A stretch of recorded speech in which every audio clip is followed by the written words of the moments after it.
नमस्ते, मैं हूं आराध्या और मेरे साथ हैं आयुष। आज की तारीख 22 अगस्त 2026 है। प्राइम न्यूज में आपका स्वागत है।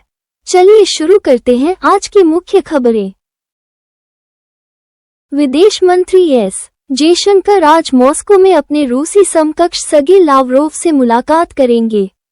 वे भारत रूस व्यापार, आर्थिक, वैज्ञानिक, तकनीकी और सांस्कृतिक सहयोग पर अंतर सरकारी आयोग की सह अध्यक्षता भी करेंगे, जिसका उद्देश्य दोनों देशों के बीच संबंधों को मजबूत करना है।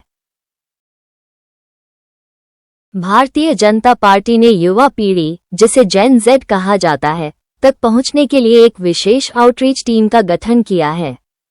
इस टीम में नितिन नवीन, स्मृति ईरानी और विनोद तावड़े जैसे प्रमुख नेता शामिल हैं, जो युवाओं के साथ संवाद स्थापित करेंगे। सुप्रीम कोर्ट ने धन शोधन निवारण अधिनियम (पीएमएलए) के 2022 के फैसले से संबंधित समीक्षा याचिकाओं की सुनवाई के लिए एक नई पीठ का पुनर्गठन किया है। ये नई पीठ ईसीआईआर साझा करने की अनिवार्यता और धारा 24 के तहत सबूत के बोझ के स्थानांतरण जैसे महत्वपूर्ण बिंदुओं पर विचार करेगी। भारत और मॉरीशस ने एक दीर्घकालिक ईंधन आपूर्ति समझौते पर हस्ताक्षर किए हैं। इस समझौते के तहत Indian oil corporation (IOC) Mauritius की ईंधन आयात की सभी आवश्यकताओं को पूरा करेगा, जिससे दोनों देशों के बीच रणनीतिक साझेदारी और मजबूत होगी।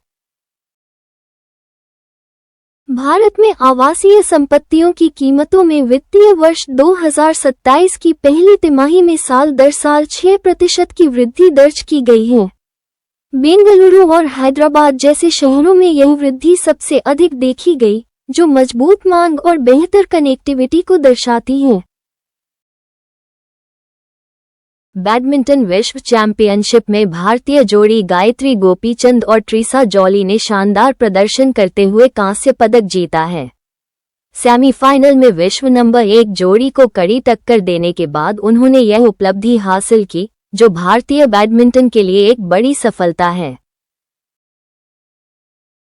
ओलंपिक स्वर्ण पदक विजेता नीरज चोपड़ा ने लुसाने डायमंड लीग में 88.05 मीटर के थ्रो के साथ दूसरा स्थान हासिल किया। श्रीलंका के पथिरागे ने 88.14 मीटर के सर्वश्रेष्ठ थ्रो के साथ लगातार तीसरी बार जीत दर्ज की, जिसमें नीरज चोपड़ा ने सिर्फ 9 सेंटीमीटर से स्वर्ण पदक गंवा दिया। गूगल ने अपने नए पिक्सल 11 स्मार्टफोन लाइनअप और उन्नत AI सुविधाओं के साथ भारत के प्रीमियम स्मार्टफोन सेगमेंट में एप्पल को कड़ी चुनौती दी है। कंपनी भारतीय बाजार में अपनी हिस्सेदारी बढ़ाने के लिए नए मॉडल्स और AI क्षमताओं पर जोर दे रही है। OpenAI ने अपने उन्नत GPT-5.613 और लूना मॉडल अब भारत में उपलब्ध कराए हैं।